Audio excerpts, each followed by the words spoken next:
Anti-Trump liberals who moved to Canada in a tantrum just got nasty surprise on arrival. President Trump's election and subsequent inauguration was, in essence, the trigger heard around the world.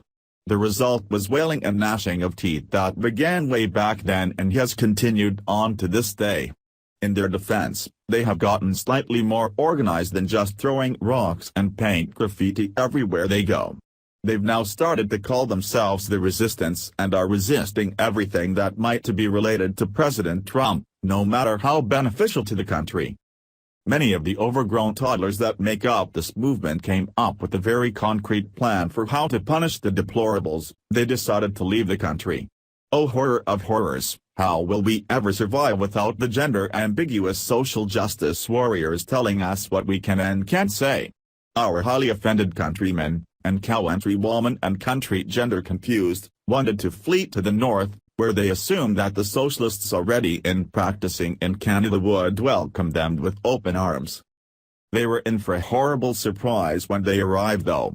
Apparently, just like we've been trying to tell them, socialism isn't all it's cracked up to be. Apparently, up to there, you actually have to contribute to society, and there's no box for social justice warrior, government dependent on the application for citizenship in Canada. Vie louder with Crowther.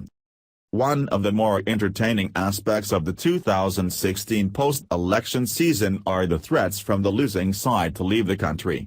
Like, can we start GoFundMe accounts for all these losers? I know cash is tight when you're a constant government mooch. Never have those threats been more common or amusing than right now. Leftists refuse to share a country with the Trump, so they're putting on their poo white hats, packing their made-from-hemp bags, and sashaying their way up to the Canadian border. That'll show everybody. Except, Canada is not interested in overweight career baristas with gender studies degrees. Liberals seeking to move to Canada because they are unhappy with the election results are finding that Canada won't take them because its immigration policies exclude those who won't contribute to the economy. One of the policies of President Donald Trump that has some Democrats claiming they want to jump ship is his pledge to limit immigration from people whose lives in America would be dependent on welfare.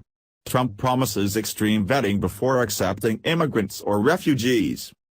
But Democrats looking to move from the U.S. to Australia, Canada and other wealthy English-speaking nations are learning that those nations already have similar policies.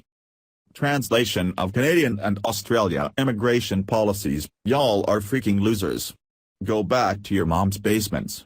You're America's problem, not ours. Also, take showers. We can smell you from here. Use real soap. Not the superior feels from which you derive your elitist attitudes. Well, that's what Canada and Australia would say if they weren't also imprisoned by politically correct rhetoric. Fortunately, I'm not burdened with such problems. Of course, while it's funny that Canada has rejected the rejects, they are still here. In America. Wearing vaginal hats. Opening their mouths to allow the free flow of unending stupid to come spewing out. Here's looking at you, Ashley Judd. Oh well. I guess we'll just have to cope with their presence by mocking their perpetual stupidity. I'm telling Siri to remind me to write more insults. # goals. To see the look on these leftists' faces as they're denied immigration would be better than Christmas, though. It's America that's supposed to be racist, not utopian Canada, they might be whining. I'm sure the words Nazi and fascist are getting thrown around quite a bit, as well. But the truth is having borders and immigration requirements is standard stuff. Always has been. Leftists, Canada doesn't want to inherit more welfare recipients to suckle at their teeth and smash up all their stuff every time you don't get your way. So, suck it up and stick around here in the good old US of A. Maybe start a bricklaying business.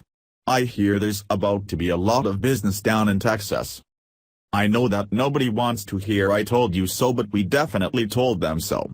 Not only are there glorious dreams about a world in a socialist country being dashed to bits, but now they're going to have to come back to Trump's America with their tails tucked between their gender-neutral legs. I know that's not something you wanted to hear, but we didn't want to hear about nasty women, so I guess we're even. No matter how much you bash the system of government here in the United States, it's still one that allows people to basically do what they want when they want. A country that is all for one and one for all, like Canada, has to regulate the actions of the one for the benefit of the all. That's the thing about socialism, they've got to keep the correct balance of overachievers and moochers, otherwise, nobody will get to eat. The United States may not have been far away from that if someone like Obama had stayed in office, but the capitalistic mind of President Trump should ensure that generations to come can mooch off of their parents and the government without fear of forced labor, and that millions more will try to break the law to enter. Because we're awesome, and apparently everybody but the liberals know it.